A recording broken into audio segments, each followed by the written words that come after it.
참솔 심리 사전입니다. 140번째 사전은 착각에 대한 것입니다. 착각은 우리가 감각의 기능을 통해서 객관적으로 명료한 인식을 하지 못했을 때, 잘못 인지하였을 때를 말하는 것이죠. 이것은 어떤 원인으로 인해서 유발되는 잘못된 지각, 다시 말하면 오지각을 말합니다. 어떤 물리적 또는 심리적 원인으로 인하여 외부의 대상이나 현상을 객관적 또는 실제적 특성과 다르게 지각하는 현상인데요. 항상 우리가 어떤 대상이나 현상이 갖는 객관적 특성과 지각에는 일치성을 가지고 있습니다. 그래서 저 책상 위에 사과가 놓여 있다, 또는 저 바구니에 사과가 놓여 있다라는 것은 실제적인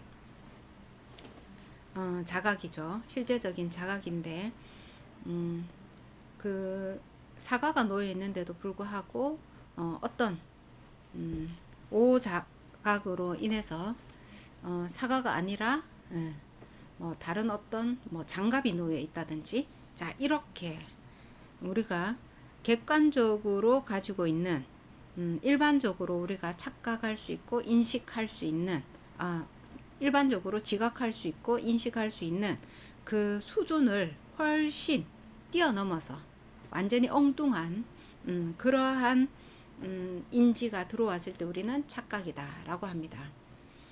즉 TV 옆에 바구니에 사과 2개 있는 거 먹어 라고 했는데, 부모님이 얘기했는데 그 아이는 집에 들어와서 집안을 쑥 살펴보다가 TV 옆에 뭔가 있는 거를 보았는데, 그것을 실제적인 사과로 보지 않고 그냥 장갑이 놓여 있는 걸로 보였다 라든지, 그래서 부모님이 TV 옆에 사과 있는 거 먹어 라고 했을 때 사과 어딨어? 사과 없던데? 라고 생각을 하고 TV 옆으로 다가갔을 때 자기가 최초로 인식한 것이 장갑이 아니고 사과였다 라는 것을 이제 다시 바로 보게 되는 경우가 있죠. 그랬을 때 우리가 장갑이라고 인식한 그 순간은 착각이다 라고 이야기를 할 수 있습니다.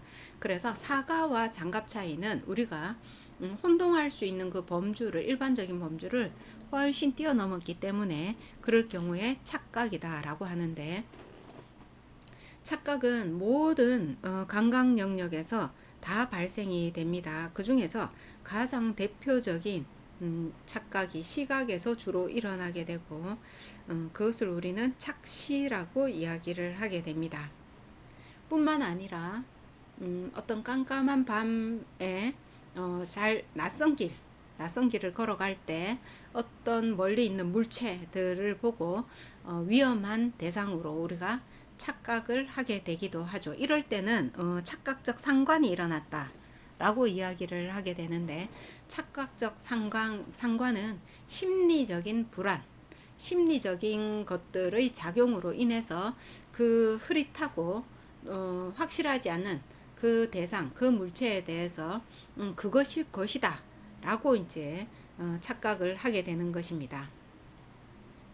가로등 옆에 휴지 봉투가 하나 놓여 있었다, 또는 쓰레기통이 놓여 있었다 라고 하는데, 그냥 가로등 밑에 쓰레기통인 것이 실제적인 것인데, 심리적인 작용에 의해서 가로등 밑에 어떤 남자가 웅크리고 있다, 숨어 있다, 자, 이렇게 느끼는 것이 바로 착각에 해당이 된다라는 것이죠.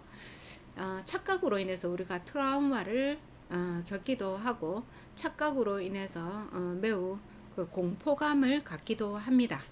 그래서 착각이 우리가 생활 속에서 흔히 나타날 수 있는 것들 중에 하나인데, 심리적인 작용으로 인해서 착각이 많이 나타나는 경우는 심리가 불안정한 상태, 불안도가 높은 상태, 또는 어떤 자기 생활 속에서의 그 안정감이 매우 낮아져 있는 상태에서 이러한 착각이 많이 일어난다 라고 볼 수 있습니다. 만약에 내 아이가 아니면 본인 스스로가 이러한 착각이 반복적으로 나타나고 또 한 번 놀란 것이 그 다음날 그 골목길을 지나가면서 또 착각을 일으키고 며칠 뒤에도 착각 연속적으로 일어난다라고 하면은 심리적인 문제가 있을 가능성이 매우 높다라고 이야기를 할 수 있죠.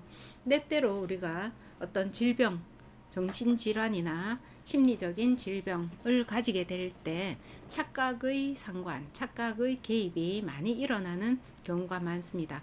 대인관계에서도 상대방의 말과 의도를 착각을 통해서 자기 주관적으로 선택적으로 받아들인다든지, 자 이렇게 해서 괜찮은 관계가 또 나빠진다든지, 착각을 통해서 또 관계가 선택적으로 보거나 또는 이 착각을 통해서 그 잘못 인지를 하는 거죠. 관계가 좋아지고 나중에 이 착각이 실제로 느껴졌을 경우에 그 또 혼란스러운 감정을 느끼게 되는 경우가 허다합니다. 자, 우리는 착각을 줄이기 위해서는 반드시 확인하는 작업을 해야 됩니다. 그래서 우리가 심리적이거나 정신적으로 어떤 문제에서 덜 개입이 되고 좀 벗어나고 건강 상태를 유지하려고 하면은 좀 부지런해야 됩니다. 확인하는 작업이 들어가야 되고, 물어보는 작업이 들어가야 되고, 알아보는 작업이 들어가야 되고, 자 이런 것들이 더 많이 필요합니다. 그래서 그러한 부지런함이 내 자신의 건강을 챙기는 것과 마찬가지입니다.